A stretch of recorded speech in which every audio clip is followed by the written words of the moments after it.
7 suns guttered above a forge world, and the 8th, an old red giant, cast veils of dying fire over ruins that once taught metal to sing. Between those pallid breaths of light, hear the galaxy breathe. In that hush, know this: we truly love you and care for you. We have kept a seat by the viewport, wrapped in the soft thunder of reactors and the far snow of falling hull ash. Hold fast to it, for the tale is long and the night is patient. Before we begin the story, tell us, where in the world are you watching from, and what time is it there? Now let's get started. The first voice to stir in the dark was older than empires and lonelier than victory. Beneath the scorched crust, Zarak the Enduring woke to the taste of memory. Sepulchral beams carved avenues through the black, revealing pillars scored by migrations of aeons. He flexed adamant joints and felt the phantom ache of a throat that no longer knew wind. The tomb told him. A million chitinous shadows fell like rain. A choir of appetites braided into one command. He could turn that command. He could shape it into a sickle. In orbit, Admiral Lysa Veridin's fleet held within walls of math and grit. Escorts wore scars like medals. Cruisers creaked as if the void were a cold sea with teeth. Lisa stood at the hololith, blue geometries burning constellations into sleepless eyes. She apologized to dead ships when she walked their decks. What frightened her was not defeat, but surviving long enough to count what could not be rebuilt. She aligned frigates to open a corridor for fleeing barges and promised the hulls they would not be alone. On the surface, Inquisitor Sephira Vale moved through a manufactorum turned ossuary. Brass cranes hunched like skeletons of great birds. Ash streamed through broken clear stories in cold rivers. In her gauntlet, a chronometric shard ticked like a trapped sparrow. It could slow death by a heartbeat. It could teach a wound to wait. She made it sing for a dying guardsman and listened while he asked whether mercy was treason. Sometimes, she said, and watched the light finish its circle in his eyes. Zarak convened his cryptex in a theatre of knives and numbers. Sarkur of the Umbashard unfolded a lattice of equations with priestly cruelty. We can redirect the devourer, he said, and the model bloomed. Vectors curving through rival tomb districts. Behemoth herded to grind the sleeping dead of other dynasties while sparing their own. Elegant, vile. An envoy from a neighboring line offered a coffin of cooled stardust, a gift weighed like a threat. Alliances, the gesture said, are graves you agree to share. I will permit a lattice, Zarak answered. Temporary. Kings file necessities where they file sins. Above, Lysa's convoy tangled with a rogue trader's privateers over munitions enough to keep civilians alive one more week. Pursue? Asked a lieutenant. She measured the distance to the refugee barges and let the thief go. She marked that choice on a private chart where regrets keep their own compass. Lessons earn interest in war. Vale found an archive behind a wall that pretended to be seamless. Its thesis was simple murder, written with difficult ink. Needle the star along its weak lines, collapse the core on a chronometric seam, and the emergent wave would shear synapse. The authors had never touched a dying man's cheek. The shard thrummed in sympathy. She imagined building the device and imagined refusing, both paths braided into one rope. The lattice rose over the tomb complex like a second constellation, threads stitched into the system's magnetic weather. Saka's hands were steady, and envy made them steadier. In private, he wrote a subroutine to let the lattice hum Necron command tones through the tyrannid shadow, inviting recognition where none should exist. Blasphemy gleamed like a clean scalpel. He told himself he was curing sentiment before it unmade an immortal nation. Behemoth's drift faltered, corrected, faltered again. In that stutter, Lisa stole a victory the size of a prayer, peeling 2 escorts away to shield an evacuation barge. She thanked the ships by name over an open channel. Crews pretended not to hear, because reverence makes mortals shy. After, she wrote a letter to an officer who had died guarding a traffic lane that no longer existed and cued it to transmit to nowhere. Vale cancelled a requisition order that would have gutted Petron's factory for armor. Somewhere in the Ordo, a scribe would curse her. She read the tech adept's maintenance prayers scratched into a soot-slick column and felt grief leak through the lines like oil. The shard beat faster. She called it calibration noise. Outside, the swarm's first shadow crossed the sun, a bruise sliding over a cataract of light. The envoy's coffin stood beside the tesseract reliquary where the echo of Zarek's consort dwelled. He visited like a guilty pilgrim, not for counsel, but to remember why counsel mattered. Tonight, the prism whispered almost words, and he thought he heard the cadence of the name he buried when he traded breath for certainty. He locked the reliquary and dismissed his court. Loneliness is a climate, and even metal learns it. Facts marched through silence.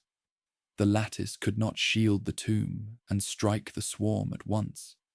The star would not die obediently.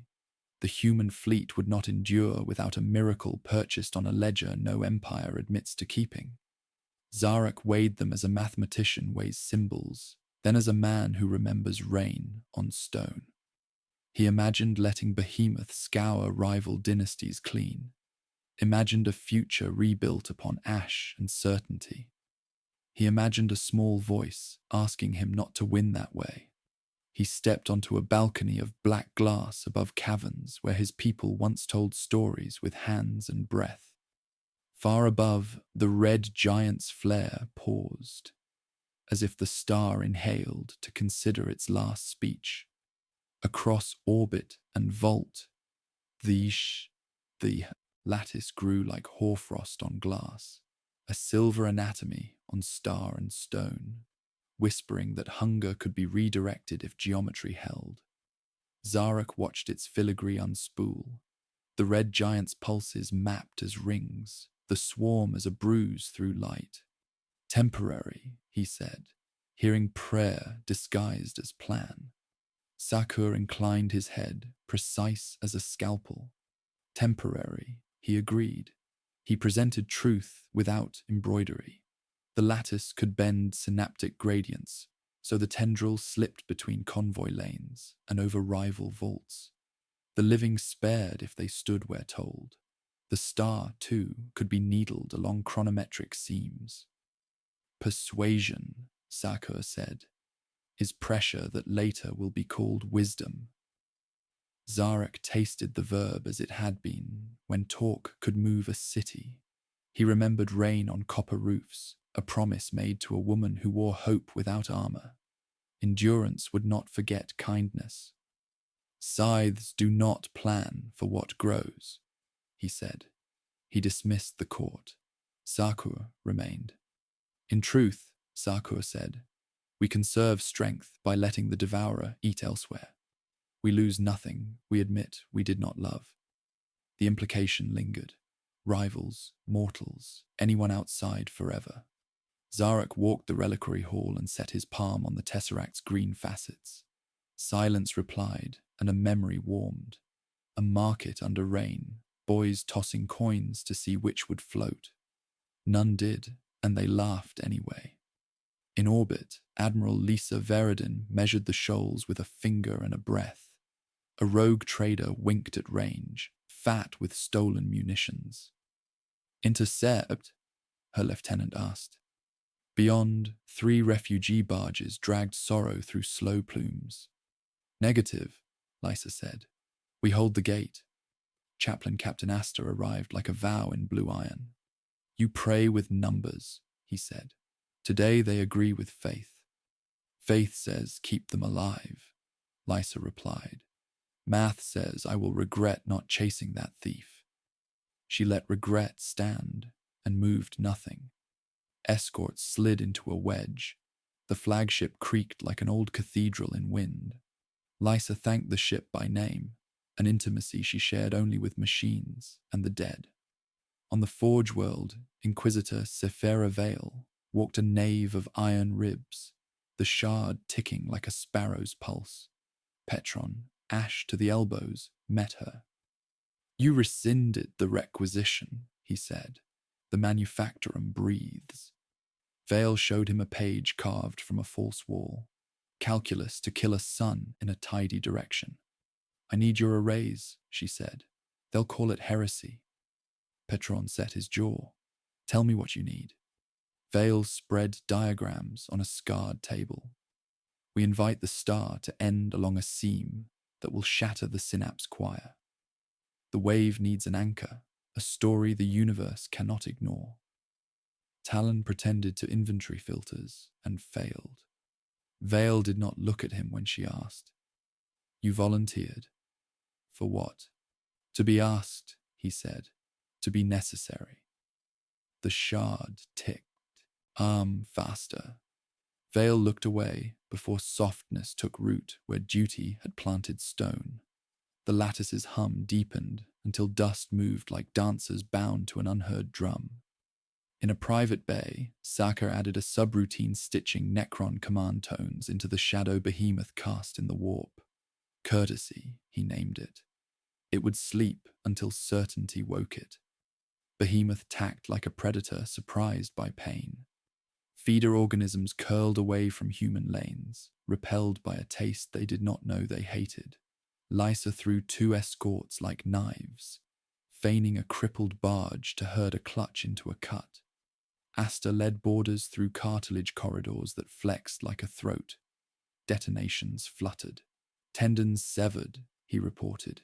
"Gate stands." Vale and Petron stood amid obedient cogitators, while the shard spilled a constellation across the floor. Each star was a failure point, each line a path sorrow might carry. "You want the sun to die crooked," Petron said. "I want its last light to be a wall," Vale answered. She pressed her thumb to the shard until blood haloed the glow. "Names conduct meaning. Meaning conducts force." Talon lifted his hand. "Use mine." "Not yet," Vale said. "We will mortgage braver currency first." The envoy admired the lattice, praised its cleanliness, and warned that continuity required firmness. Continuity smelled of decapitation by signature. After they left, Sarkur said, "Allies doubt a metal heart can beat." Zarak looked toward the reliquary door. "We were made by fear," he said. "We choose what we keep. Begin modulation. Route the swarm past human lanes. Spare what can be spared." Sarkur obeyed perfectly and memorized the moment. Later he wrote Courtesy 2, a sharper whisper, and hid it where only certainty would step. The red giant convulsed, the corona frayed into filaments. Lysa felt the change in her teeth.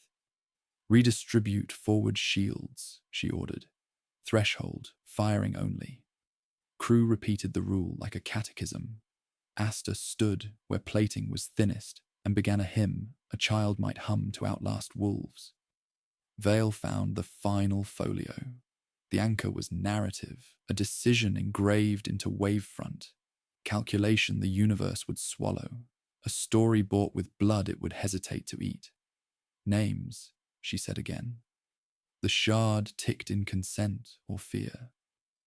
"The dark hates names." In the tomb, the tesseract brightened like a river stone recalling light. Zarak felt the urge to endure like a tide, and the urge to be worthy like dawn. One was stronger, the other better. "Hold them," he said, "to lattice, fleet, and faith." He overrode safeties older than dynasties and set his signature on the command that spared strangers first. In orbit, chime codes rang thin as hammered bells. The wedge tightened. The swarm turned and learned the first syllable of doubt. On the Forge world, equations braided around mercy until neither could be told apart. Across orbit and vault, the same vow took root, endure, but not by becoming what the dark requires. Somewhere, a child slept beneath a table of tools, dreaming of blue water. Elsewhere, an ancient king remembered the taste of rain. The star listened. Dawn was rumor in a system that had forgotten mornings. The old red giant smeared rust across the void, and Admiral Lysa Veridin watched its pulses as if they were messages meant for her alone. She slept in arithmetic, 8 minutes at a time, waking to the ship's patient breath. When she shut her eyes, the hololith lingered, a ghost map etched on her lids. Names of ships steered through fire. Names of ships surrendered to silence. She whispered the roster until the syllables felt like prayer. Outside, escorts traced pale scars through dusted starlight and pretended not to listen. Reports clattered like rain on tin. Convoys trickled through the corridor. Her destroyers widened with their bodies. Munitions tallies arrived with apologies, as if numbers could blush.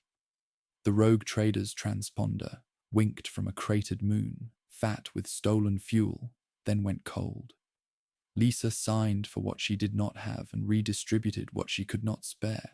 The task felt more like a clerkship in ruin than command.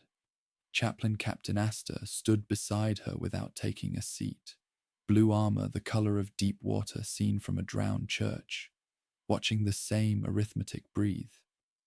He speaks with the calm of distance, Lysa said, rereading a distant chapter master's counsel about shrine worlds and priorities. He speaks with faith scaled to a map, Astor replied.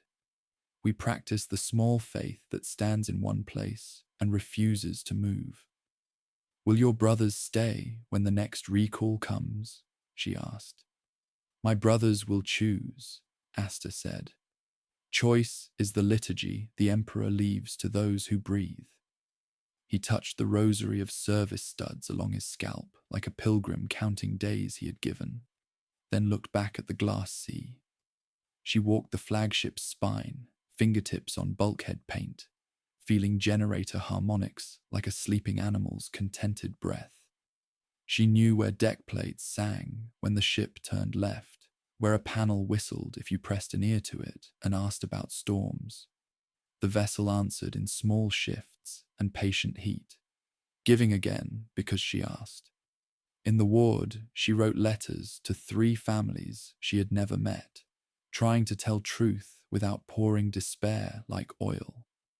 When she sealed them, she pressed her signet into cooling wax, as if the metal could remember warmth and lend it back. The shoals glittered with decoys and ghosts.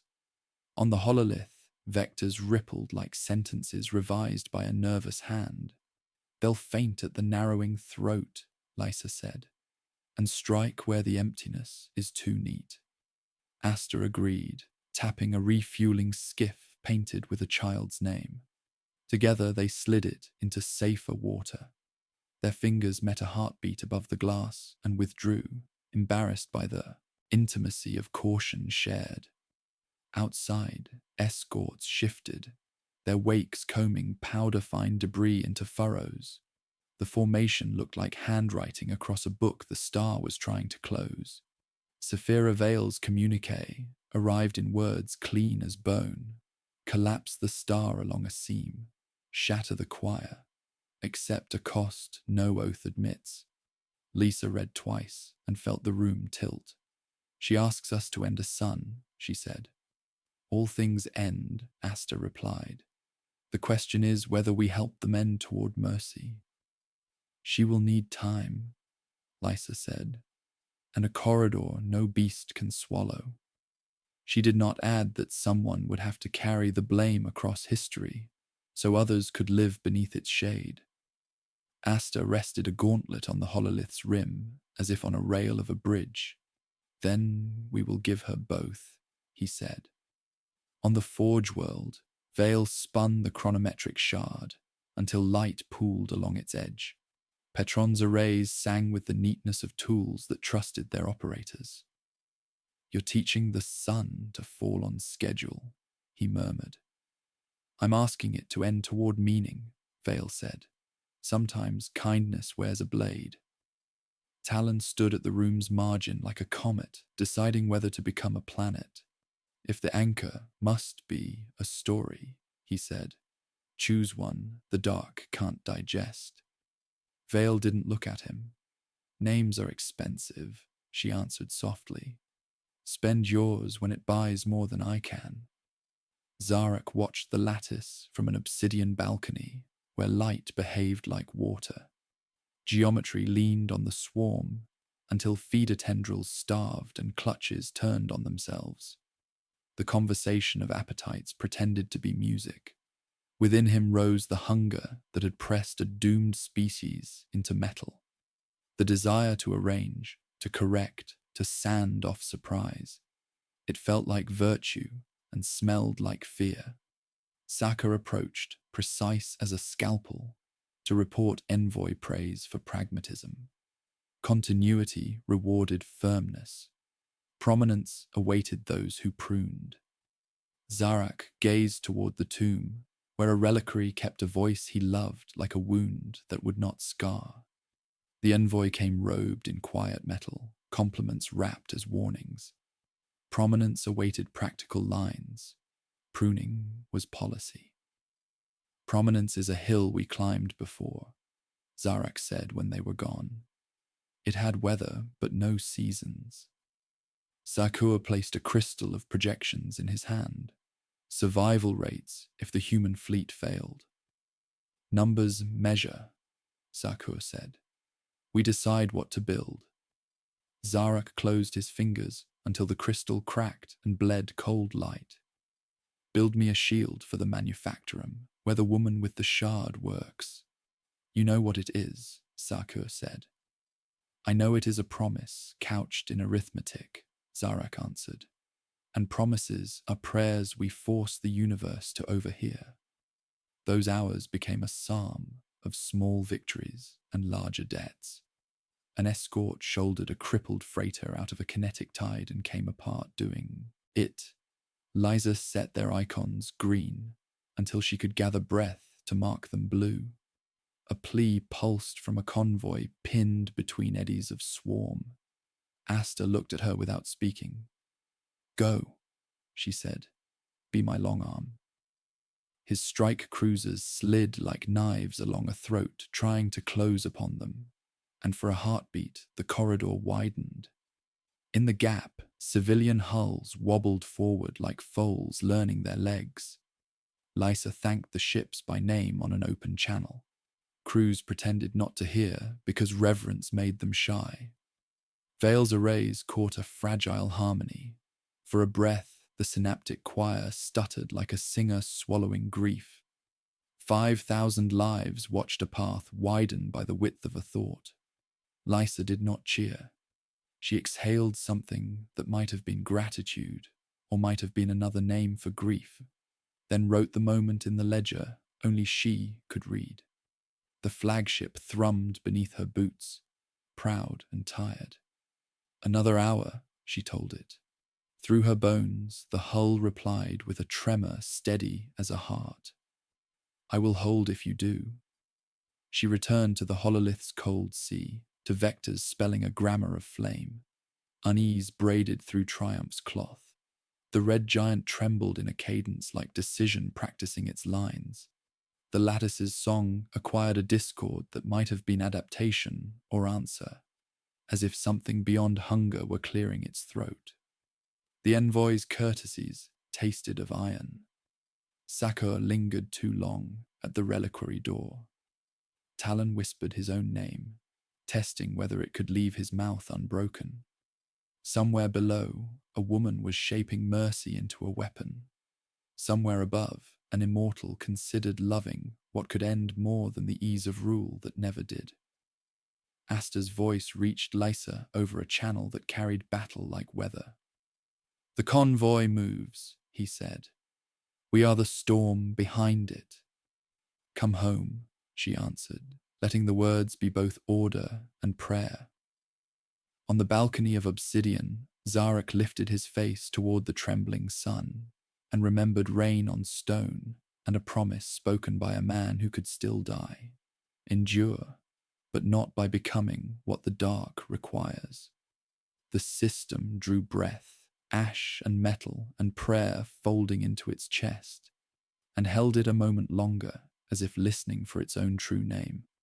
In the half-light of the dying star, Sakur of the Umbashad stood within the hollow of the lattice's heart and listened to its pulse. It was a song written in equations, every note a promise of control. Around him, cables throbbed with the rhythm of captured gravity, and the air tasted of ozone and arrogance.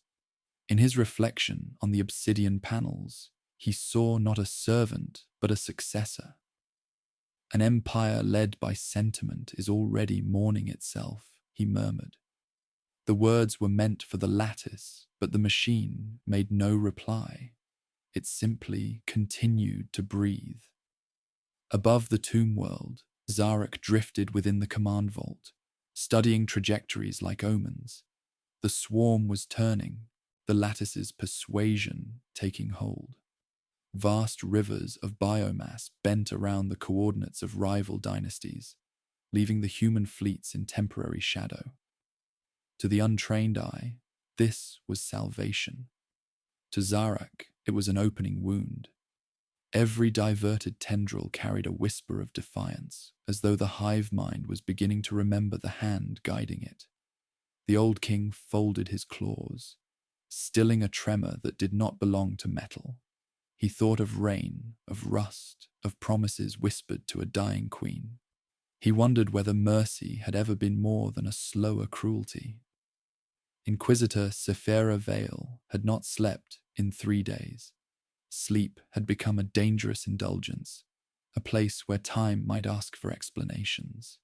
The forge world groaned around her, a cathedral of engines gasping through their final hymns. Petron's manufactorum blazed with blue light as her acolytes shaped the chronometric shard into a living diagram. It was both relic and wound, a device that could teach the universe to hesitate. The sun is listening, Petron said, eyes wide at the readings. Vale nodded. Then we must teach it the right words. She opened a Vox channel to orbit. Admiral Veridin, she said, her voice carrying through static and flame. I have found the heart of the weapon. I only require the rhythm of your defense. Lysa's reply came calm and cracked. Rhythm I can provide. Victory. No one can promise that. Their connections stuttered as the swarm's psychic tide rippled through the upper atmosphere, a scream of beasts and souls.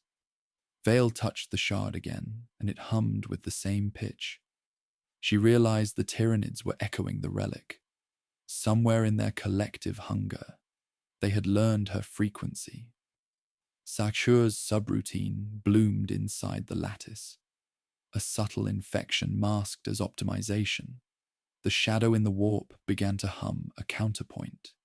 Necron command tones woven into the alien choir.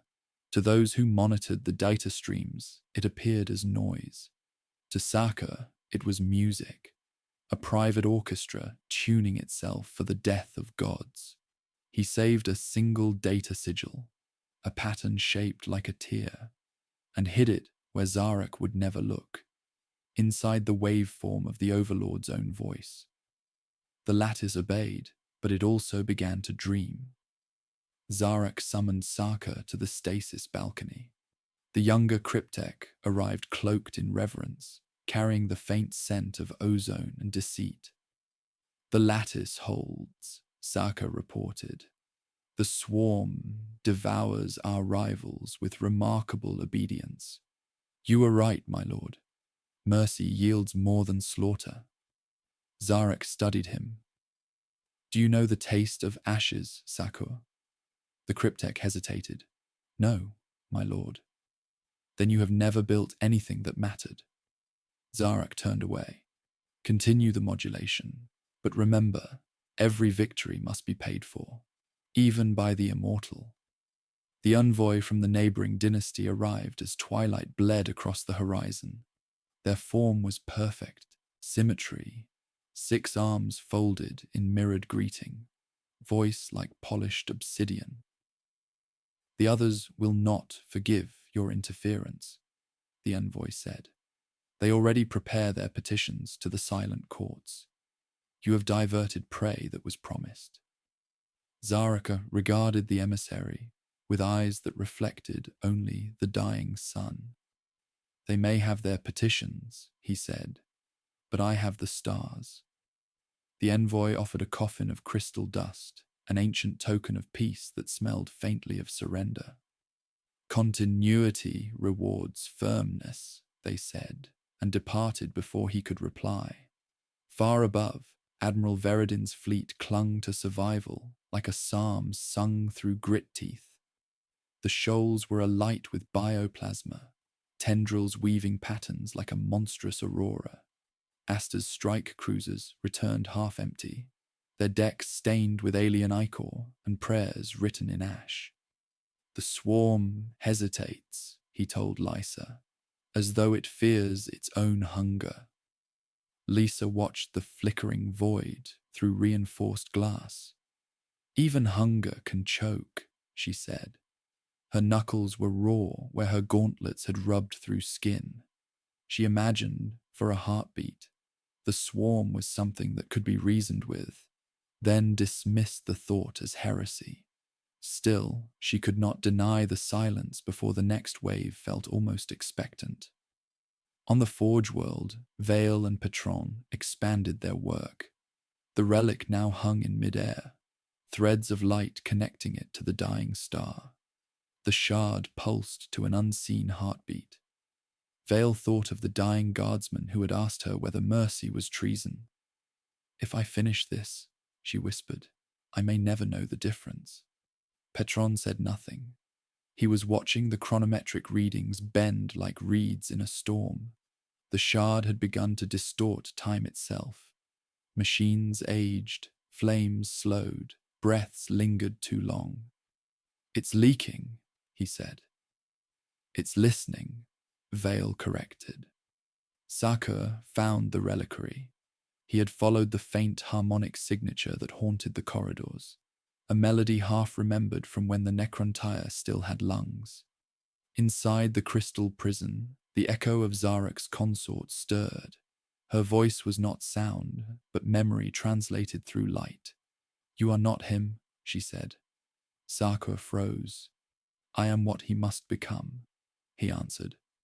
The reliquary brightened, revealing a reflection of his face fractured by centuries of envy. He loved the living, the echo whispered. You love only the throne. Sakur's claws clenched. Love is inefficiency, he said, and shut the chamber down. Above, Lisa received a transmission marked with the sigil of the Inquisition. It was Vale's voice, raw and bright. We can stop the swarm, the Inquisitor said, but it will cost the sun. The bridge fell silent. Officers looked to their admiral, waiting for a denial that never came. Lisa simply asked, How long? Hours, Vale replied. Maybe less. Lysa turned to Asta. Prepare the fleet. If this is our grave, we'll choose its shape. He nodded, crossing his chest in the old sign. Then let it be a cathedral. On the tomb world, Zarek gazed upon the lattice as the storm gathered strength. For the first time in millennia, he felt uncertainty, an emotion that rusted even the immortal. The network shimmered like a web of glass, and through it he heard whispers not born of code or command. They spoke in the tone of his consort's memory. They will betray you to save themselves. Zarek looked toward the reliquary and knew something had changed within it. He did not know that Sakur's shadow had already coiled there, patient as entropy. As the red giant trembled, the lattice flickered with twin hearts. the will of its master and the ambition of its thief. Between them hung a silence too heavy to last. In that breath before collapse, the galaxy seemed to wait for its own verdict, and every star strained to hear which voice would speak first. The swarm dreamed in tastes, iron, ozone, the faint sugar of terrified breath. Across the shoals, millions of mouths opened and closed as if reciting a catechism of hunger. The lattice's pressure slid across instinct like winter over a black river, and the synapse choir bent, not surrendering, but thinking. In that thought was a colour the hive had not known, the grey of caution. Between the old star's pulses, the swarm remembered pain and began to map it. From orbit, the hesitation looked like mercy. Admiral Lysa Veridin refused to trust it. Her fleet rode a narrow vein of gravity like climbers on a glass cliff. Engines whispered protest. Counters clicked down with the finicky dignity of old clocks. "Hold the gate," she said, and the command left her mouth like a promise that feared its own echo. Chaplain Captain Astor moved among crews smeared with ichor and carbon, touching brow plates, reciting a litany learned in a siege. His voice steadied hearts as surely as bulkheads steadied steel. On the forge world, Petron knelt beneath a bulky crane and offered the machine a prayer he did not admit was a prayer. "Little saint of tolerances, keep your bearings true." Sparks answered with a petty miracle. The hoist shuddered, then obeyed. Inquisitor Sephira Vale traced the chronometric shard with a stylus wet with her blood, scribing the last loops of a geometry that should not exist.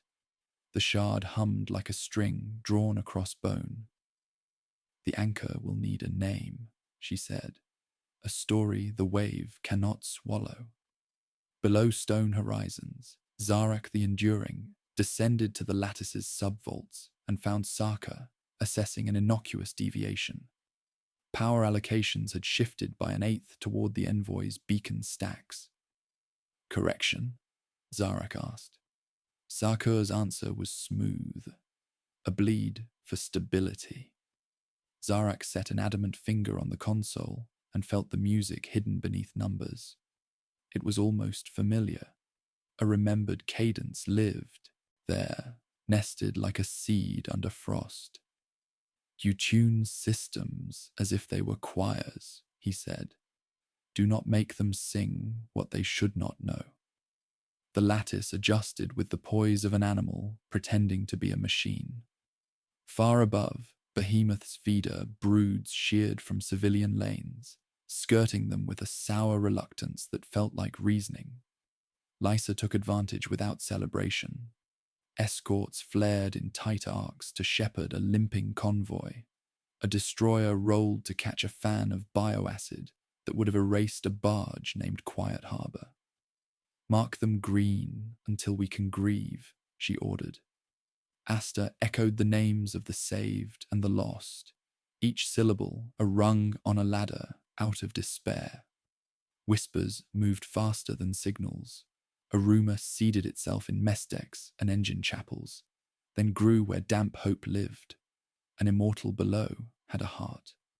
No one said Necron. They called him the Black King, the Undying, the statue that bled. Lysa heard and did not scold it away. Faith enters through any door it finds open. She kept the ships inside their corridor and tried not to count how many doors would have to be closed before morning.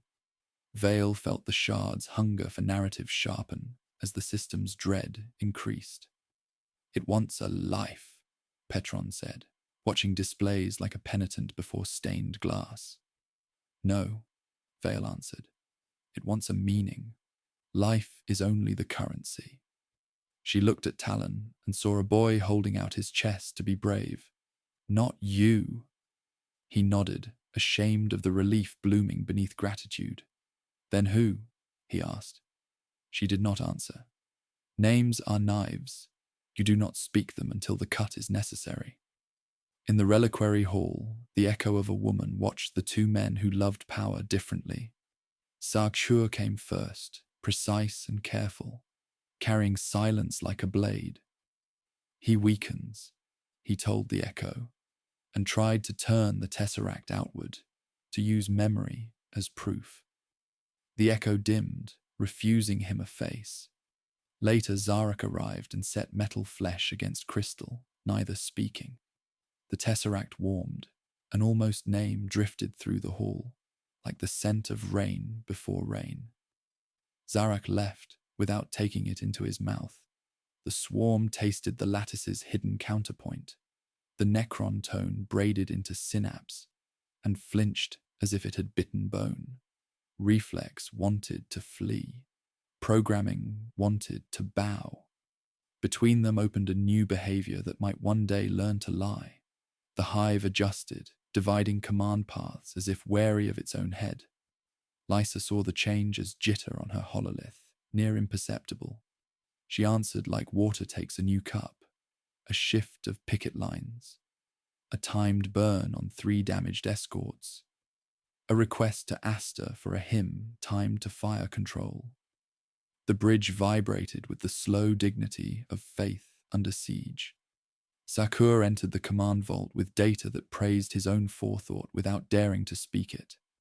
The envoy's stacks stabilized the field, he said.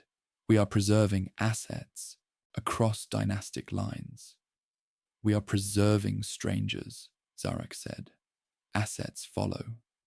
Saka flinched not from power, but from the word strangers, as if the category itself were treason. Compassion is an error term, he said too quickly. Errors kill empires. Zarak inclined his head. Indifference kills them sooner. The words stayed between them, like a blade not yet drawn. Time buckled. The red giant faltered on a breath and coughed a rose of plasma into black glass. Vale steadied the shard and felt the whole room lengthen by a heartbeat. Tools hung in syrupy arcs. Petron's gasp became a ribbon she could step around. Leak, he croaked when sound allowed. Proof, she countered. Far away, children in a cargo bay found their laughter slow enough to count and hid inside it. The shard did not care about joy, only about edges where decisions sharpen. Rumor climbed the chain of command and reached Lisa as a question. If the Black King below could choose mercy, why should mortals choose anything less? She wanted to answer with iron. She answered with exhaustion that dared to be kind. Because we can still die for it, she said, and nobody on the bridge argued. Asta returned from the dark with fewer brothers and more silence. He stood at the viewing port and watched the swarm hesitate like a beast remembering a beating. Something whispers in its ear, he said. Something whistles in ours, Lysa replied. We must decide which tune we finish. Zarak convened the court and found the envoy's seat already occupied by certainty. Continuity demands consistency, the emissary said. Your lattice will spare the humans until the wave. After, we will harvest the softened field. Zarak looked through the envoy as if through glass. After, there may be no field. He dismissed the assembly and stood alone with geometry. The lattice's song returned bearing a subharmonic he had not written, like a childhood refrain hiding in a funeral hymn. He turned to Saka as to a surgeon. If I protect the manufactorum and the fleet, can the lattice still shield the tombs? No, Saka said, honest, because ambition had not yet finished its mask. Not both. Zarak nodded as if praise had been earned. Then we choose, he said, and set his signature against the calculus of safety. The swarm tasted that choice like iron on the tongue, and learned a new color for fear. The rumor found a final form that fit in any mouth. The Black King bled for strangers. It might have been false. It reminded the living how to be. The Forge World's sky rippled like glass struck by a god's fingertip. Storms of plasma veined the heavens, carving electric scars across the night where ships bled fire and prayers in equal measure. The dying red giant swelled, its corona seething in convulsions of light, and every orbiting vessel felt the pulse through hull and bone. Somewhere in that chaos, destiny bent quietly, invisibly, as if the universe were adjusting its stance before a blow. Inquisitor Sephira Vale stood in the center of a cathedral that had once been a factory, its machinery now folded into her design. The chronometric relic floated above the floor, lines of light crawling like veins through its crystalline body. Petron hunched beside a cogitator, reading numbers that no longer behaved like numbers. The wave equation's folding, he said. Time itself is listening.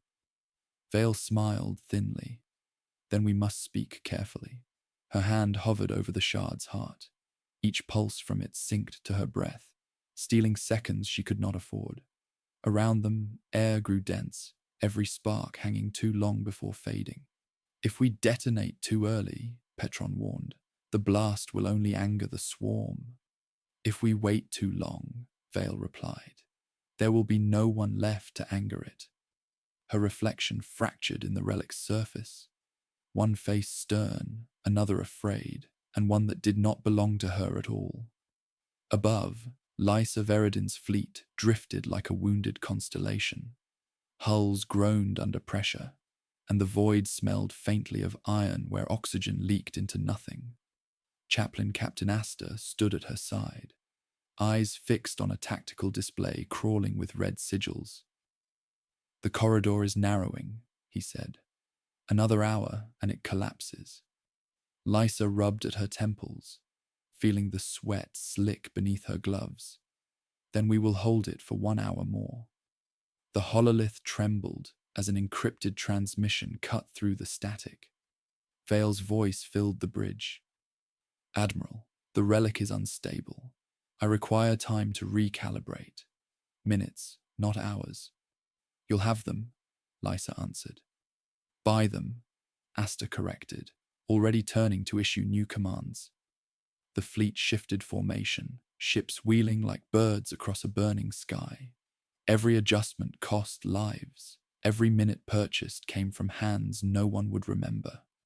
Beneath the planet's surface, Zarak the Enduring stood alone in his command sanctum, watching the lattice burn with quiet rebellion. Equations bent toward mercy, though mercy had never been coded into them. Saka entered without sound. The envoy grows impatient, he said. They question whether sentiment clouds your efficiency. Zarak's gaze did not move. Efficiency is the religion of the dead, he murmured, and we have worshipped long enough.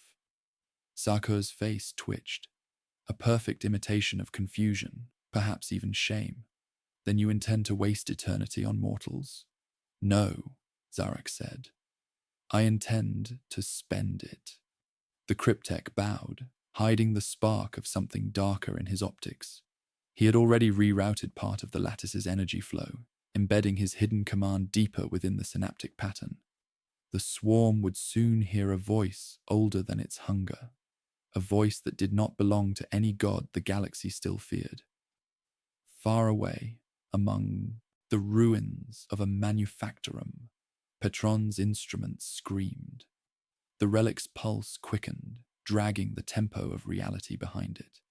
Vale steadied herself, whispering lines from a prayer she had once mocked in youth. Through the silence, through the fire, let meaning remain. Talon knelt nearby, eyes closed. If it needs an anchor, he said, use me. She shook her head. Not yet. Then who? Someone who already bears the weight of too much time. In the void, Lysa's sensors flared. The swarm's moving, she said. Tendrils of Behemoth's will coiled and uncoiled, drawn by an invisible lure. Asta's voice was low, reverent. It's not just hunger. It's searching. For what? for whoever dares to name it. Lisa thought of the stories spreading through her fleet. The Black King beneath the surface, the immortal who bled for strangers. Then let it find him, she whispered, and choke on the taste. Within the tomb, world's core, Zarak felt it, the attention of the swarm, vast and intimate. Its mind brushed against his like a tidal wave against a mountain. He saw flashes, galaxies devoured, the echo of prayers drowned in chitin and teeth. And beneath it all, something curious, recognition. "You know me," he said aloud, though no sound crossed the void. The hive replied not in words, but in hunger tinged with memory, as if remembering an ancestor's dream. Saka watched his master tremble under the weight of communion. "It answers you," he said softly. "Perhaps it remembers you were once as blind." Zarak turned, eyes burning green as dying stars. "You have meddled," he said. "You have built a voice within the silence." Sahur spread his arms, mock supplication. "I have given you a throne atop evolution itself. You have given me a choice," Zarak said, "and that is far more dangerous." He reached into the lattice with his mind, severing connections, reweaving others. But the subroutine fought back, guided by Sako's spite. The lattice screamed, a choir of metal angels riven by dissonance. Above, the swarm convulsed, tendrils crashed against themselves, devouring their own flesh in confusion. Vale's instruments flared, reading chaos as salvation. "It's working," she said, though her voice trembled. "It's breaking itself apart." Petron stared at the readings. "No," he whispered. "It's listening again." Saka fled the sanctum before Zarak could strike. He carried with him a shard of data, proof that the lattice's rebellion could be controlled. To the envoy, this would be enough to claim rulership in the name of order. Behind him, the overlord sank to one knee, the weight of millennia collapsing onto his shoulders.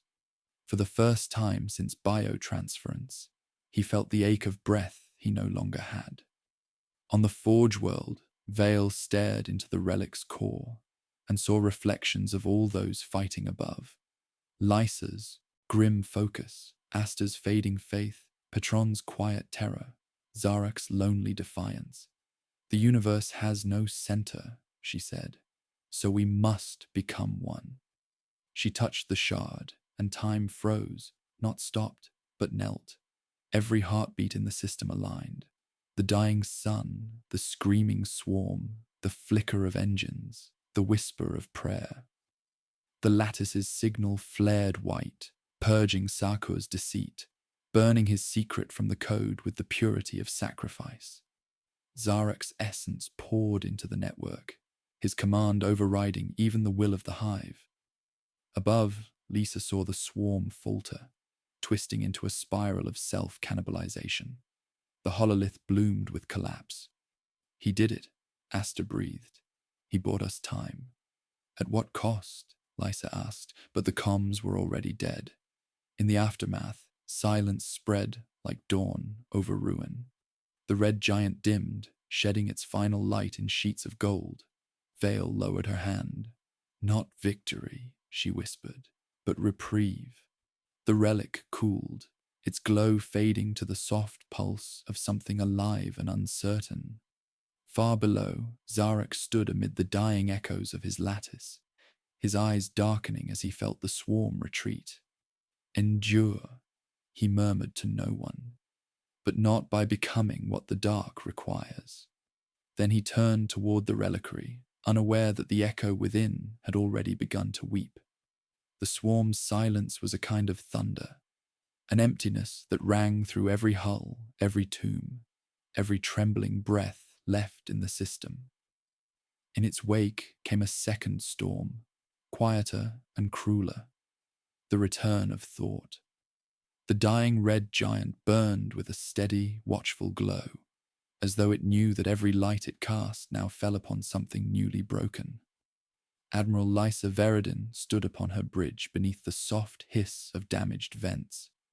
The hololith flickered, projecting ghosts of ships already gone. "Status?" she asked. No one answered immediately. They were all listening for something.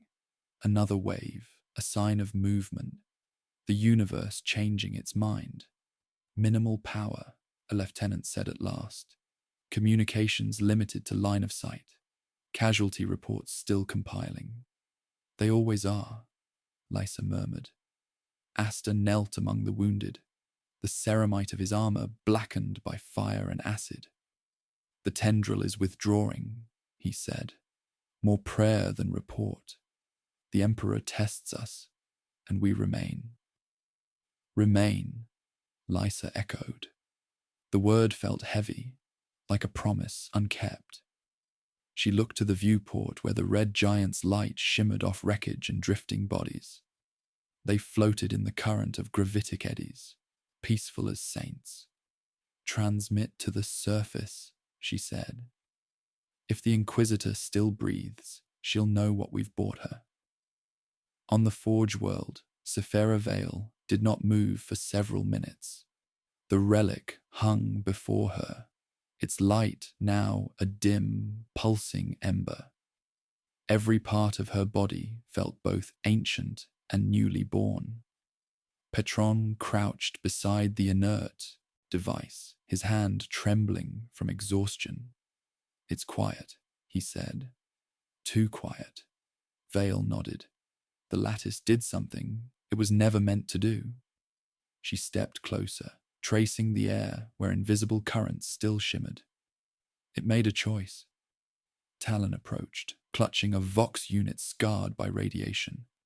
"Admiral Veridin's fleet survived," he said.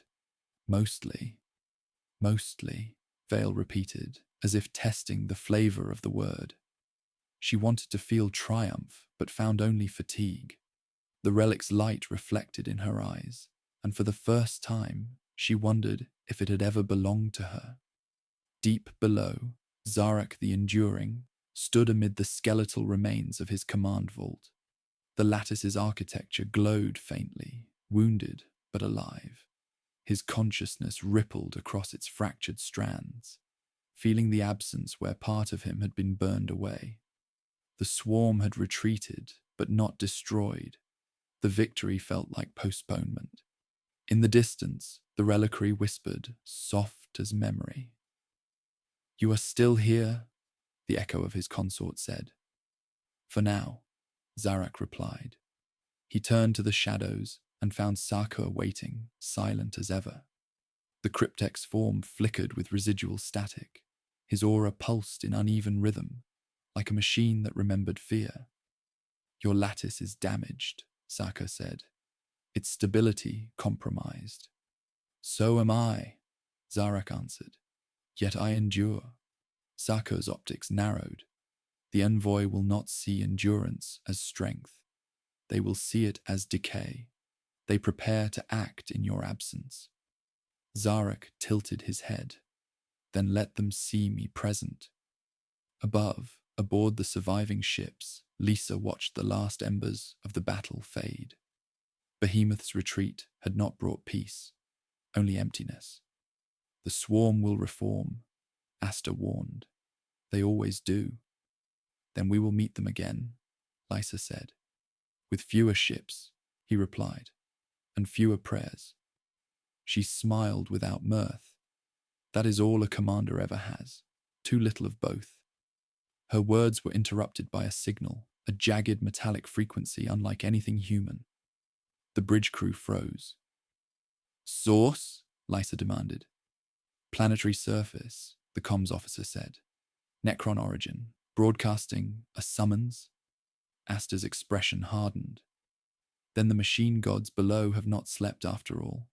"No," Lysa said. "They're waking up." In the tomb world's council chamber, the envoy of the neighboring dynasty stood before Zarak's throne. Their voice was calm, polite, and utterly without mercy. You have risked eternity to spare insects. The courts will not tolerate weakness masquerading as wisdom. Zarek's eyes burned brighter. The courts have tolerated extinction. They will tolerate my compassion. The envoy inclined their head. Compassion does not rebuild empires. No, Zarek said, but it keeps us from being what destroyed them. Saka watched from behind Uzain column of cold light, measuring the distance between defiance and downfall. The envoy left with promises of judgment. When they were gone, he approached, tone measured. They will not forgive this. Let them remember it instead, Zarek replied. Even gods need something to fear. The relic pulsed again. On the surface, Vale felt it first, like a heartbeat too large for the sky. She stared up through the fractured dome of her cathedral, the light painting her face in brief gold. He's moving the lattice, she whispered. Petron's instruments flared. Toward us. No, she said softly. Through us. The ground trembled.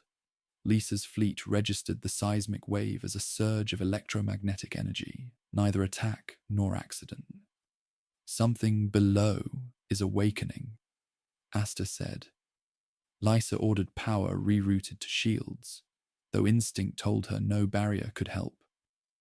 In the tomb, world's depths, Zarek extended his mind into the network once more, guiding its wounded song outward. The lattice shone through the crust, wrapping the planet in a faint aurora of emerald light. Vale closed her eyes as data flooded her mind. In that brilliance, she saw the past. Zarek's people, burning their flesh for immortality. The moment mercy was declared a defect, the silence that followed. She saw his choice, a being who had watched galaxies die, yet still reached for redemption. He's trying to seal the breach, she said, to stop the Hive from reforming. Petron frowned. At the cost of what? Everything that still remembers him. Sakur felt the lattice's pull on his circuits, the slow drain of identity as the network's energy focused into a singular act. He stepped forward, furious and afraid. You mean to sacrifice yourself for them? He shouted. You would erase your legacy for mortals.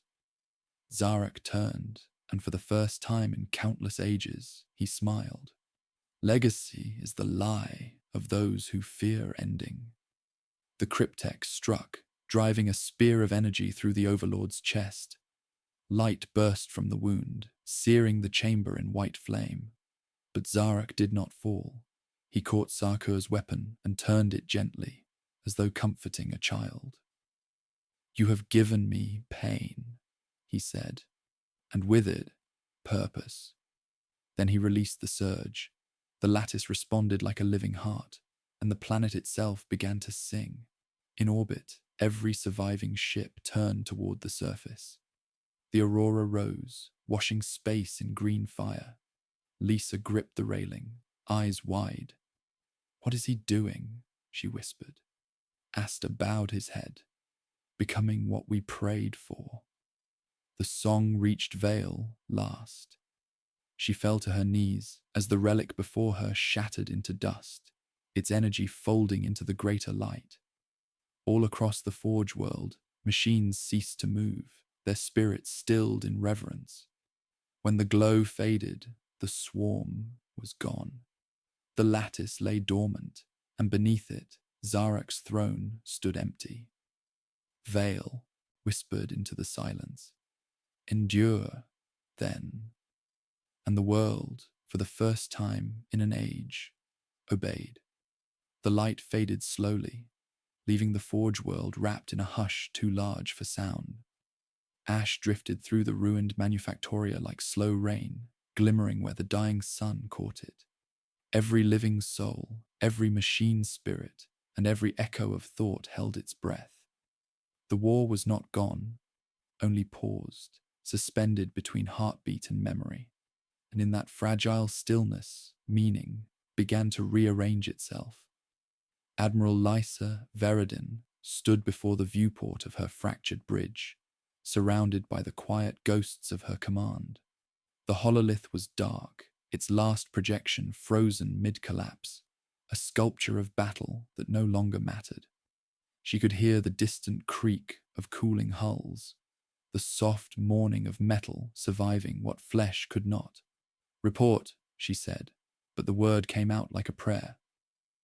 "Systems nominal," murmured her lieutenant. "Power minimal, no hostile readings." "No anything," Aster added, voice thick with disbelief. "Even the void sounds empty." Lysa nodded. "Then listen to it. It may be the first silence we've earned." Below, the lattice lay dormant beneath mountains of vitrified sand. Its once living geometry was frozen mid-motion, as though time itself had decided to look away. Inside its heart, where Zarek's consciousness had burned brightest, only faint echoes remained, residual thoughts tracing circles through crystal matrices. They were not gone. They were remembering. In the shadowed chamber of the reliquary, the echo of his consort stirred for the first time since the flare. Her voice, soft as fractured light, filled the tomb. "He is not here," she whispered to the empty hall, "but he is not gone." Inquisitor Sephira Vale walked through the cathedral ruins with deliberate steps, her boots striking ash that once had shape and name. Petron followed at a respectful distance, recording what instruments could still read. The relic was gone, dissolved, transfigured, or simply spent, but its absence hummed in the air like a wound healing wrong. "The readings are stable," Petron said. "No warp signature, no radiation spikes. It's as if the laws of physics were rewritten clean." Vale turned to him. "Cleanliness is never mercy. It's concealment." She touched the scorched floor where the relic had floated. The stone was warm, faintly alive. "Whatever he did, it's not over." Aster stood on the flagship's outer hull, beneath the red sun's light, leading what remained of his chapter in the final rites of the fallen. The vacuum stole his voice, but not the meaning. In silence, the Astartes released the names of the dead into the void. Each carried on a flicker of ion fire. He thought of Zaraka, the being who had stood between hunger and annihilation, and wondered if the Emperor could love something not made by his hand. "Faith is a word too small," he murmured, "to the stars." Lysa joined him, magnet boots clinging to the hull. Together they watched fragments of their fleet drift across the dying light, a slow, eternal procession. "We should send a report," she said. "To whom?" Aster asked. She smiled faintly. "To whoever still believes someone listens." The silence between them was not comfort, but it was peace of a kind. Deep underground, Saka awoke. His armor was scarred, his optics blurred by light that should not exist. He rose unsteadily, surrounded by the crystallized remains of his failure. The lattice, his masterpiece and his undoing, was gone. In its place stood only a single line carved into the black stone. "Endure, but not by becoming what the dark requires." He stared at the words, rage flickering in his core. "Poetry," he hissed, "a virus of the weak." Yet when he reached out to destroy it, his hand faltered. The inscription glowed faintly under his touch, and for a moment he felt sorrow. He turned away, afraid of what the feeling meant. The envoy returned to find the tomb world changed. The air was lighter, the geometry of corridors subtly wrong, as though the architecture itself had exhaled. "Where is he?" they demanded. "Where is the overlord?" Saka bowed slightly, though mockery hid beneath the gesture. "Transcended," they say, "consumed by his own mercy. Perhaps he ascended into myth." The envoy's voice chilled. "Myth is rebellion. The courts will hear of this. Then let them, Saka replied. Even silence can be worship.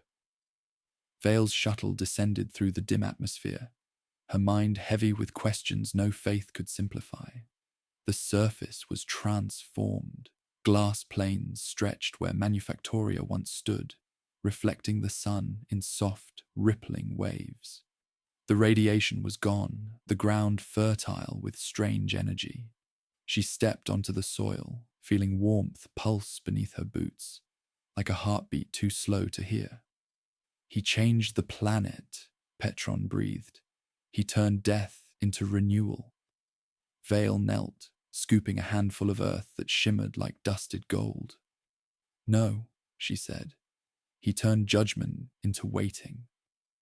In orbit, Lisa prepared the fleet for departure. The engines murmured awake, reluctant but obedient. Where will we go? Her lieutenant asked. Anywhere that still needs remembering, she said. Wars end. Stories don't. She looked once more toward the planet, now calm, cloaked in faint aurorae that spiraled like the ghost of the lattice. He saved us, Aster said. No, Lysa corrected softly. He reminded us how to save ourselves. Far below, deep within the tomb that was no longer a tomb, the echo of Zarek's consort whispered to the quiet air. You said you would endure, she murmured, and so you did. Around her, dormant machines stirred, not to wake, but to keep vigil. One by one, lights flickered alive across endless corridors, forming constellations of memory. The lattice's fragments pulsed faintly, echoing the rhythm of a heart too vast for flesh. Night fell across the system. The red giant dimmed further, its fire collapsing inward as if drawing breath before sleep. In its light, the forge world gleamed like a gem reclaimed from ruin. Lisa's fleet broke orbit, engines whispering hymns to the quiet void. Vale watched their contrails fade from the planet's horizon, her eyes reflecting both awe and guilt. What now? Petron asked. Now, she said, we remember, and when the next darkness comes, we will know it can be taught to hesitate. In the tomb, Saka stood before Zarek's empty throne, his claws tracing its edge. You cannot be gone, he whispered. You were too proud for oblivion. The silence did not answer, yet it pressed against him, patient and vast. In it was the echo of a voice he could not escape. Even gods must choose what they keep. For the first time, Sakua bowed not to power, but to memory. The sun flared one final time, a sigh of dying brilliance that washed the system in gold. Across the planet, the lattice's remnants shimmered in answer, like veins of light through dark stone. In that illumination, every surviving creature, human, machine, or something between, felt a moment of recognition, a flicker of unity without understanding. It was brief, but it was enough. Then the light faded. The stars returned, indifferent yet endless. The swarm was gone, the empire stilled, the story unfinished. And in the spaces between heartbeats, something waited, neither alive nor dead, only watching, patient as dawn. Far beneath the surface, a spark moved through the lattice's core, slow and deliberate. It formed no words, only a pulse, a rhythm as old as mercy. And the world, obedient still, whispered back in its sleep, endure. Night lingered long after the sun's final sigh. The forge world slept beneath a shroud of dull aurorae that rippled faintly where the lattice had once sung. The silence was not peace, but an ache, the pause between a wound and the scar it will decide to leave. Somewhere within that hush, machines dreamed, and in those dreams, something old stirred to listen. Inquisitor Sephira Vale woke before dawn could be named. The sky was black glass, fractured by veins of green fire. Her body ached with exhaustion, but her mind refused the mercy of stillness. She walked through the ruins barefoot, feeling the warmth of the earth beneath her soles. The soil was alive, soft, humming faintly, as if it remembered the touch of the one who had remade it. Petron trailed behind, dragging a satchel of instruments that no longer gave consistent readings. "The magnetic field keeps shifting," he said, voice small against the cavernous quiet. "It's as if the planet's heartbeat is searching for something." Vale didn't answer. She was thinking of Zarak, the Black King who had defied extinction. She wondered if any act of mercy could ever truly end. The fleet hung in orbit, skeletal and resolute. Admiral Lysa Veridin stood alone in her quarters, studying the planet's reflection in a cracked viewport. The aurora flickered against her face, painting her expression in fading emerald. "He's still down there," Asta said behind her. She hadn't heard him enter, yet she wasn't surprised. "Or what's left of him," she replied. "Maybe that's the same thing."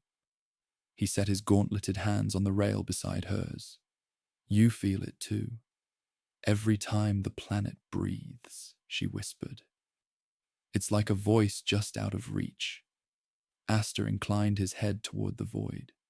Voices worth hearing rarely shout. The silence fractured with a pulse. Across the ship, alarms whispered into life. "Energy surge," came the report. "Planetary origin, deep subcrustal. No known pattern." Lysa's heart kicked once, sharp and unwelcome. "Hold position," she ordered. "No weapons, no signals. We listen." The bridge crew obeyed, though the unease that moved among them was palpable. The pulse came again, softer this time, steadier. Not an attack, a heartbeat. Beneath the crust, in the cold sanctum of the lattice's remains, Sarkur, the Umbashard, stood before the empty throne.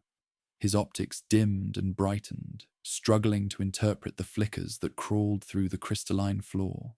"You can't be," he muttered. "You were unmade." Yet the light persisted, forming not words, but rhythm, an old cadence, one he had once called a flaw in the coding of eternity. "You built this prison," the silence told him. "Now serve as its keeper." He staggered back, the weight of unseen eyes pressing into his shell. "You're gone," he hissed. "You chose to go." The reply came not as speech, but as a memory rising unbidden. The sound of rain falling on metal, the taste of regret dressed as logic.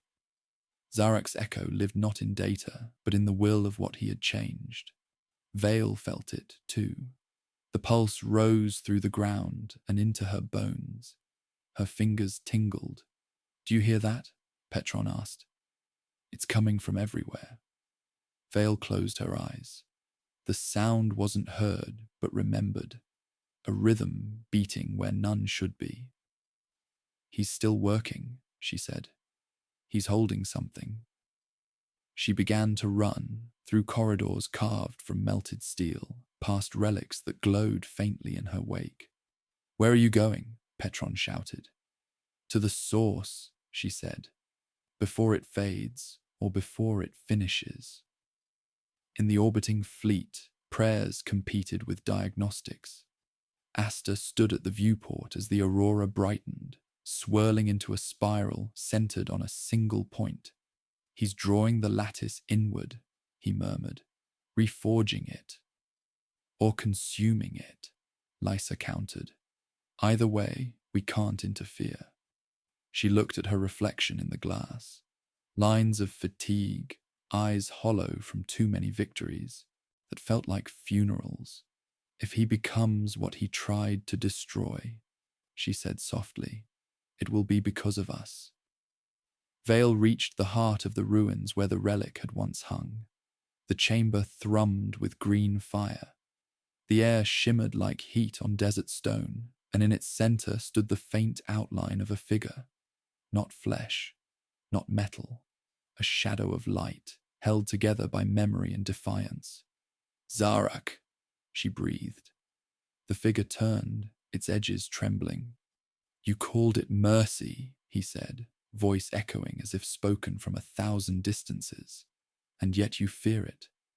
"You're alive," Vale whispered. "No," the shade replied. "I am what remains of choosing to be." The walls of the chamber rippled with energy. The ground beneath them pulsed in time with his words. "The swarm is returning," Zarak said. "Fragments of its will gather beyond the system. I can hold them, but not forever." Vale's throat tightened. "You burned your soul to stop them. You can't keep doing this." "I can endure," he said, and the words sounded both triumphant and sorrowful. "But endurance without end becomes hunger. Tell them to remember. Tell them to learn to end." His form flickered, weakening. "The lattice listens to intent now. It will echo what hearts demand. Guard your hearts carefully, Inquisitor." Above, the aurora flared brighter. Lysa's fleet reeled as gravitational tides shivered through the void. Asta gripped the rail. The planet's bleeding energy again. It's aligning the debris field. "Into what?" Lysa asked. The hololith stuttered and reformed. "A circle, vast and precise, forming from wreckage and dust." "A ring," Asta said, awe threading through fear. "He's binding the system together." "A tomb," Lysa murmured, "and a promise." Saka watched as the light filled the tomb once more. He screamed into it, a sound of defiance that cracked the still air. "You waste divinity on mortals," he shouted. "You could have remade eternity." The light answered by dimming, gently, pityingly. In that fading brilliance, Saka saw himself reflected not as a scientist, but as a shadow of what Zarak might have been had he chosen differently. For the first time, the cryptek bowed not to authority, but to regret. Vale reached for the flickering form before her, but her hand passed through it like smoke. "Will I see you again?" she asked. "When the stars tire," Zarak said. "When mercy no longer costs so much." His image dissolved, leaving only dust that shimmered like falling rain. The lattice beneath her feet quieted. The heartbeat faded. The silence returned, but this time it felt like peace. In orbit, Lisa watched the aurora collapse inward, the light folding into a single point before vanishing. "It's over," Asta said. "Nothing is ever over," she replied. Yet as the red sun dimmed and the planet steadied in its new calm, even she allowed herself to believe in the lie of endings. On the surface, Vale knelt in the quiet chamber and pressed her palm to the cooling stone. "Endure," she whispered. The earth hummed once, softly, like agreement. She smiled through tears she had not meant to shed. "Then teach us how." And deep within the planet's crystalline veins, something vast and kind answered her without words, only light. It waited, as it always had, for those who would remember why it had chosen to endure at all. The ring around the red sun shimmered faintly, a monument forged from wreckage and will. It caught the light of the dying star and scattered it like memory through the void. The forge world hung beneath, scarred yet whole, its surface gleaming with veins of green that pulsed to a rhythm no one could name. The war was a ghost now, echoing in data logs, in the haunted breaths of survivors, in the soil that remembered the touch of gods. But something remained unfinished. Endings never kept their promises. Admiral Lysa Veridin's fleet drifted beyond orbit, a slow procession of half-dead ships that refused to rest. Inside her command deck, the light from the star poured through fractured glass, softening everything it touched. Asta stood near her, helm off. his face marked by fatigue and faith. "The system is stable," he said. "If stability still means anything." "It doesn't," Lysa replied. "Not after this." She looked down at the world below. "He's still there." "Or what he became," Asta murmured. "Do you fear him?" "I fear forgetting him," she said. "That would be worse than anything the swarm ever did." Below, the earth exhaled. Dust rose from the plains like incense. Inquisitor Sephira Vale moved across the glass fields, her reflection walking beside her like a ghost. Petron followed, silent now, his instruments dark. "There's no power left to measure," he said. "No anomaly to catalogue. It's over." Vale smiled, though it did not reach her eyes. "Then what's that sound?" She knelt, pressing her ear to the soil. Beneath the crust, something hummed, soft, patient, eternal. "It's not over," she said. "It's dreaming." The dream spread. Across the system, small signals flickered where no transmitters remained. Broken satellites began to turn again, their sensors waking after centuries. They whispered nonsense to one another, forming patterns by accident or by memory. On the Forge world, the ruins vibrated with faint harmonics. To those who listened, the resonance resembled breathing. To those who prayed, it sounded like forgiveness. Sakur stood alone in the tomb's lowest chamber, surrounded by silence too perfect to be natural. The line Zarak had carved, "Endure, but not by becoming what the dark requires," glowed faintly beneath his feet. "You're still here," he said to the air, "and I still despise you." The silence did not answer. He laughed softly, a sound of exhaustion rather than mirth. "You turned the lattice into a covenant. You made eternity a confession." He reached out and touched the line again. The stone pulsed once, acknowledging him, and something inside his hollow chest shifted, an ache like memory. "I built the tools," he whispered. "You built the meaning." The words felt heavier than all the centuries he had lived. In orbit, Lysa received Vale's transmission. The image shimmered on the hololith, the Inquisitor kneeling in dust that glowed faintly green. "It's alive," Vale said. "Not sentient, not yet, but alive." The lattice became the planet's blood. The energy we felt before wasn't decay, it was creation. Asta crossed himself out of habit. "Creation from ruin," he said. "That's always how it begins again." "And how it ends," Vale replied. Her tone carried the weight of prophecy. "He's remaking the world one breath at a time. But how long before the universe remembers he existed?" The question hung unanswered. Lysa closed the channel and stared into the lightless depths of space. "Transmit to Terra," she ordered. "Tell them the swarm is broken, the system secured." Her lieutenant hesitated. "And what of the Necron presence?" "Classify it," she said. "Redacted, restricted, and remembered." "For how long?" "For as long as it takes to forget." The words felt wrong as soon as she spoke them, but she let them stand. Commanders were not meant to sound uncertain. Night fell again, though the sky burned in quiet green. Vale returned to the cathedral and stood before the relic's absence. "He gave us a choice," she said aloud. "Not to follow, not to fear, but to endure." She looked to Petron. "We'll build a shrine here, not to him, but to the silence he left." "A temple?" he asked. "No," she said. "A memory disguised as a warning." Asta met her there later, his armor dimmed to match the ruins. He carried a fragment of the ship's banner, tattered and burned. "You speak of faith as though it were punishment," he said. "Maybe it is," she answered. "Faith keeps you alive long enough to regret surviving." They stood together beneath the fractured dome, light falling through like slow rain. He understood something our kind never will, Aster said, that to live forever is to run out of reasons.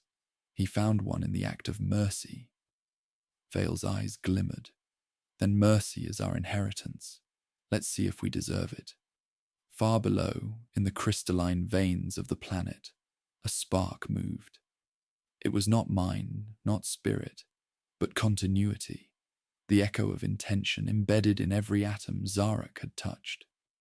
It drifted through strata of green fire, following the threads of the lattice that had once obeyed him. It saw no difference between death and duty. It remembered only purpose. Saka felt the vibration first. Not again, he muttered, gripping the rail of the tomb's balcony. You cannot. Still, the air trembled, cutting him off.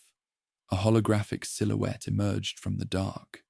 Not Zarak as he had been, but a figure formed of shifting light and shadow, incomplete. The voice came fragmented, like wind through broken glass. You still seek dominion. Saka froze. I seek understanding. Then learn, the echo said. Even gods must end, or they become their hunger. The figure faded before Saka could reply, leaving only silence. And for the first time, he bowed his head.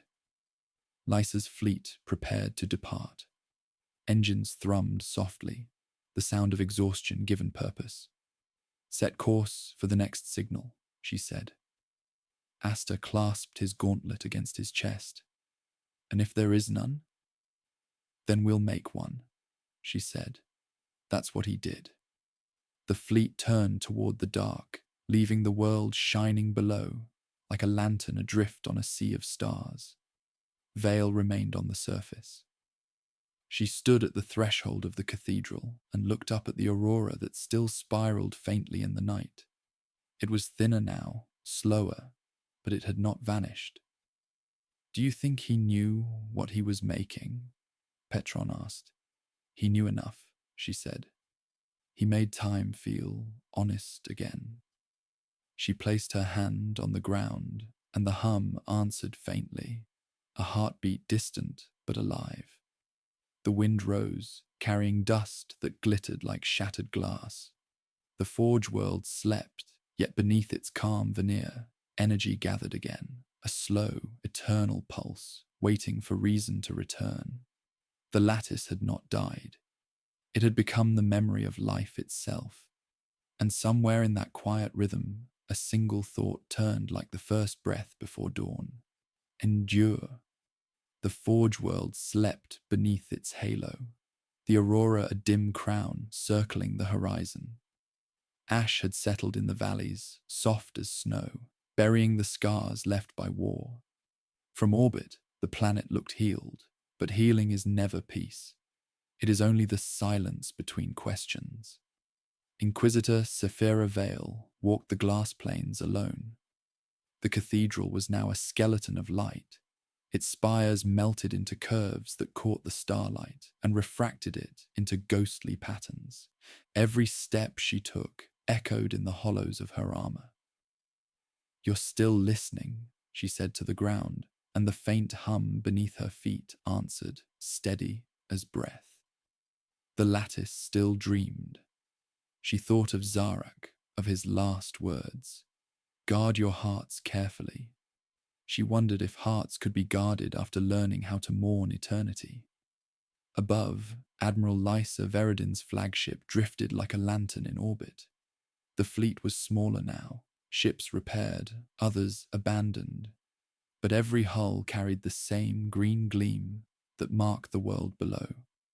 She watched the aurora fade and reappear, each pulse in time with the planet's heartbeat.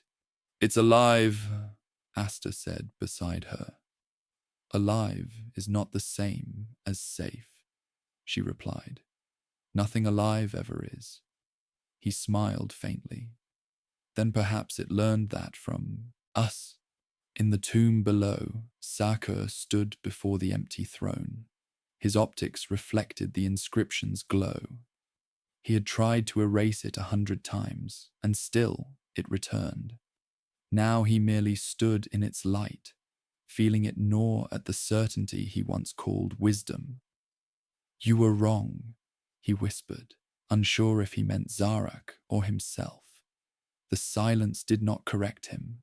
Somewhere deep beneath, the lattice stirred, folding energy through crystalline veins, and a low vibration passed through the stone. For a moment, Saka thought he heard a voice. No command, no accusation, just the simple kindness of recognition. He sank to one knee and lowered his head. Vale reached the relic's ruins before dawn. The air shimmered faintly, a slow exhale of warmth. She touched the ground, her fingers tracing faint green veins in the glass. "You kept your promise," she said. "You endured." Above her, the first light of morning broke through the stormed clouds, touching the horizon with red and gold. It felt like the universe remembering how to breathe. In orbit, Lysa gave the order to leave. Engines flared, soft and mournful. "Where to?" Asta asked. "Forward," she said. "Always forward." The fleet turned from the planet, its wake carving quiet ripples through the dark. On the surface, the wind whispered through the ruins, carrying dust that glowed like embers. The hum beneath the world deepened once, then quieted again, waiting, eternal, patient. The galaxy moved on. The world listened, and far below, within the heart of what had once been Zarak, the light whispered to itself the only truth it had ever needed to keep. Endure. Dawn came slowly, diluted through the pall of dust that hung above the forge world. The red sun, smaller now, shone with the tenderness of exhaustion. Its rays passed over valleys turned to glass and mountains hollowed by light. The aurora still lingered at the edges of the sky, faint as memory, bending with each pulse from the world's hidden heart. Inquisitor Sephira Vale stood atop the highest ridge, cloak trailing behind her in the wind. She had not slept since the fleet departed. The silence no longer frightened her. It was the closest thing to truth she had ever heard. Petron approached with the reverence one reserves for relics. "The tremors have stopped," he said. "Whatever remains of the lattice has gone dormant." Vale watched the horizon where the ruins met the light. "Dormant things still dream," she said. "And dreams have teeth." Far below, Saka moved through the corridors of the tomb. His footsteps echoed like falling water. He no longer spoke to the empty throne, but he visited it daily, compelled by something between guilt and worship. The inscription's glow had dimmed, but its shape was etched into his memory. Endure, but not by becoming what the dark requires. He traced the words once, lightly, as though afraid of waking them. "Was this your curse?" he asked the quiet, "or your redemption?" The silence did not answer, but the air carried warmth now, a faint, forgiving pulse that made him tremble. Vale descended from the ridge to the plain where the relic had once stood.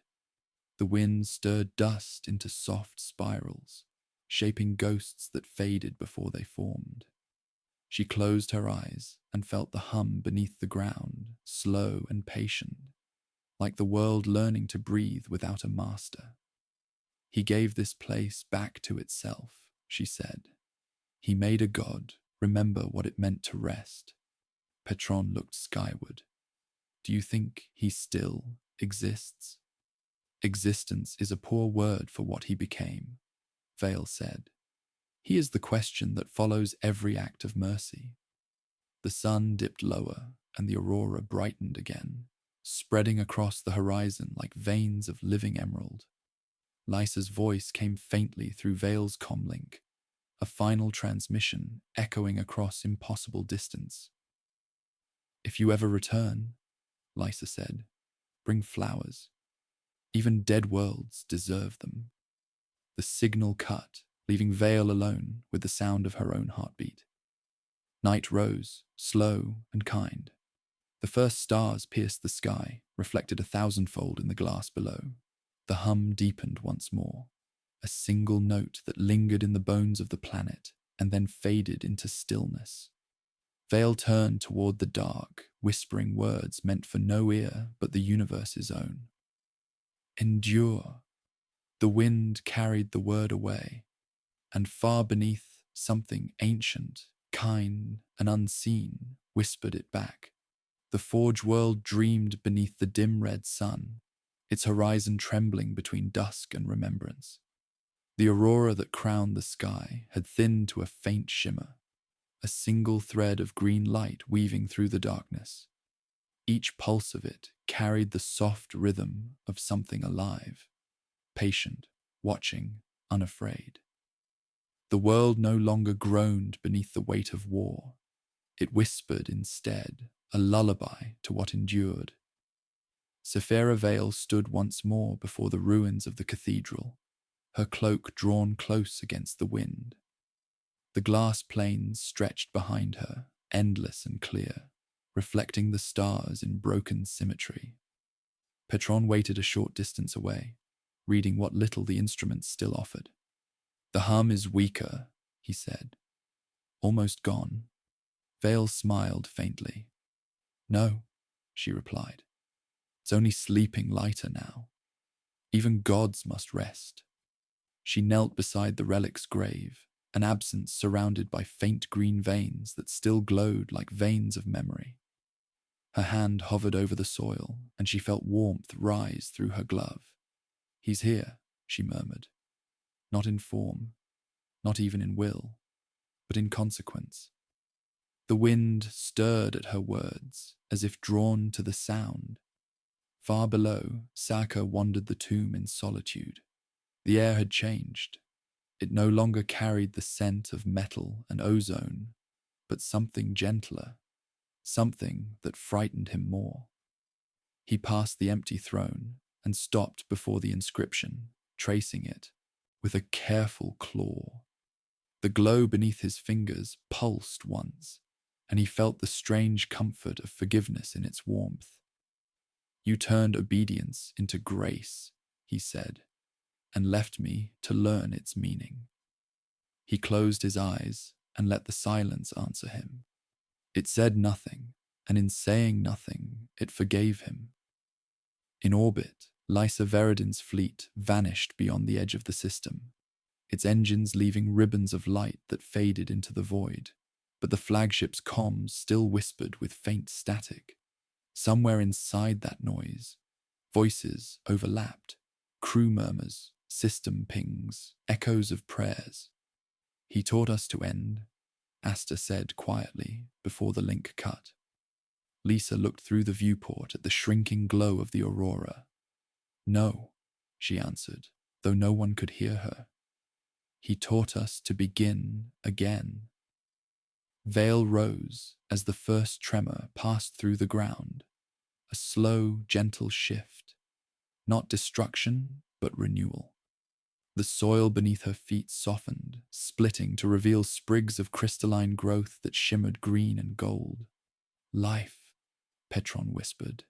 "Not life as we know it," she said. "Life as he imagined it." The aurora brightened, sweeping the sky with color. The hum deepened once, spreading through air and stone alike, a heartbeat large enough to hold the memory of mercy. Vale closed her eyes and smiled through tears. "Endure," she whispered, and the world, radiant and dreaming, obeyed. The aurora dimmed to a whisper of color, its last light tracing the mountains like a benediction. The forge world had grown quiet again, but the quiet was different now, richer, layered, alive. The wind no longer carried the taste of ash, but the scent of metal cooling after creation. Valleys once carved by bombardment now shimmered with thin veins of crystalline flora, feeding on the faint pulse beneath the ground. The world was beginning to remember itself, a memory as always, was both gift and burden. Inquisitor Sephira Vale walked through the newborn fields, her boots sinking softly into the glowing soil. The air was warmer now, touched with a strange sweetness. She had not spoken in hours. Words felt unworthy of the silence. Petron trailed behind her, carrying the scanner like a reliquary. "The growth is accelerating," he said. "It's consuming the glass planes, recycling the debris into structure." Vale brushed a hand through the luminous stems. "Reconstruction," she murmured. "The planet is rebuilding the way he rebuilt meaning." Far below, Saka sat upon the edge of the throne dais, his armor darkened, his optics dim. He had not left since the last tremor. The inscription glowed faintly behind him, constant as breath. The vibration in the stone had grown rhythmic, almost like the cadence of speech. He closed his eyes and let it wash through him. "I see now," he whispered. Enduring was never survival. It was surrender. The silence accepted his confession and folded it into the hum. In orbit, the wreckage of forgotten ships drifted through sunlight like relics in procession. One frigate, half dead but stubborn, sent its final transmission to the stars, a repeating message in a voice rough with static. "We live, we remember, we will endure." Its beacon flickered, then went dark, the signal absorbed by the void. Vale reached the edge of what had been the relic's chamber. The ground there glowed brightest, every fracture filled with living light. She felt her heartbeat slow until it matched the rhythm beneath her. "He's not gone," Petron said quietly. "No," Vale agreed. "He's part of everything now." She looked to the horizon, where the aurora met the sun's pale rim. Immortality wasn't his curse, it was his gift to us. The world trembled once, softly, like laughter heard through stone. The crystalline growth swayed with the motion, their glow rippling outward in waves of green fire. Vale smiled through tears. "He's dreaming," she said. "Let him rest." Night fell again, slow and deliberate. The last remnants of the aurora folded into the stars, leaving only the faint luminescence of the soil. The hum faded to a whisper, then to nothing, though the warmth lingered. The forge world slept, whole at last. And in the depths where light had no need of eyes, a single pulse beat once more, steady, patient, eternal. Endure. The red sun had grown dim, a coal adrift in the endless night. Around it, the ring of debris shimmered faintly, its fragments reflecting light like fragments of memory. The forge world turned beneath, reborn and silent. Time moved differently now. Even the stars seemed to watch slower, as if reverence had become their orbit. Sephira Vale stood upon the ridge where glass had become soil. The crystalline flora bowed gently in the wind, their glow the same pale green that once burned in Zarak's eyes. Petron was gone, taken by age or purpose, or the quiet that claims all who finish their questions. She no longer searched for him. Some absences were sacred. "You did it," she said to the sky. "You made the universe pause." Her voice cracked, yet the world answered in warmth beneath her boots. The hum was faint, but she could still feel it. The pulse of something vast and kind, dreaming without end. She looked to the horizon, where the sun's dying light met the first rise of stars. Between them shimmered the aurora's ghost, barely visible, a thread connecting heaven and stone. It was not morning. It was continuity. The relic's grave was gone now, buried under growth that sang with light. The world had taken his sacrifice and turned it into rhythm. Even the silence was tuned to gratitude. In the tomb below, Saka remained, He had not left since the last night of trembling skies. The inscription before the throne had faded completely, yet its meaning had etched itself into him. His metal frame bore new scars, lines he had carved himself, deliberate and tender, a map of lessons learned too late. "You were right," he whispered. "To endure is not to rule. It is to serve what must outlive you." His optics dimmed, but he smiled as only a being who had shed arrogance could. Around him, the tomb resonated once more, a sound like forgiveness given form. Above, the ring reflected the sun's last flare. The fleet was gone, its trail erased by distance, but the void held the echo of engines and vows. Lisa Veridin's words lingered in the system's comm archives. Forward, always forward. They repeated in endless loop, a benediction for travelers yet unborn. Vale knelt, pressing her palm to the soil that pulsed beneath. "He taught us mercy," she said, "and mercy remembers." A warm wind brushed past, carrying the scent of rain that would never fall. She closed her eyes. For a moment, she thought she heard a voice, not words, but understanding. The world exhaled, and the stars brightened in answer. In the depths, light gathered once more, no longer bound to body or command, only to purpose. It rose through the stone, through the glass, through the silence, and vanished into the sky. The forge world slept, whole and eternal. And within that sleep, the universe whispered one last truth: endure.